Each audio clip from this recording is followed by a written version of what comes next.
আলী হাসান আপনি লিখেছেন, এই গরমে বৃষ্টির জন্য সবাই ইস্তেসকার নামাজ পড়ছে, এক একজন এক একভাবে হাত তুলে মোনাজাত করছে, এই বিষয়ে সুন্নাহ কোনটা দয়া করে জানাবেন।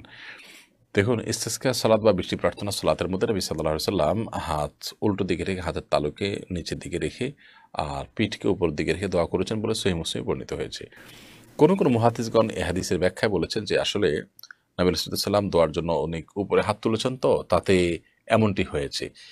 তার বগল দেখা গেছে, এত বেশি তিনি হাত উত্তোলন করেছেন, এত অতিরিক্ত হাত উত্তোলন করতে যাওয়ার কারণে মনে হয়েছে যে এরকমটি হয়ে গেছে, অর্থাৎ কেবলা দিকে হাত আর পাতা, পিঠ আর তালু মাটির দিকে, এটা কেউ কেউ বলেছেন।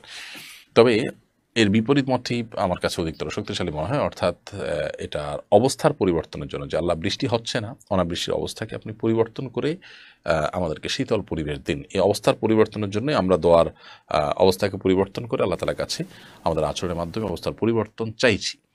সেই জায়গা থেকে নবী করিম সাল্লাল্লাহু আলাইহি ওয়াসাল্লাম এভাবে করেছেন।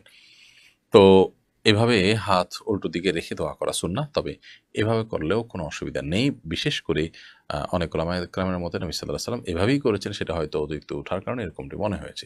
এই ২ রকমের ব্যাখ্যাই রয়েছে, তবে অর্থাৎ হাত উল্টে দোয়া করাটাই হলো অধিকতর যুক্তিসঙ্গত এবং হাদিসের সুস্পষ্ট বর্ণনা দ্বারা বোঝা যায়।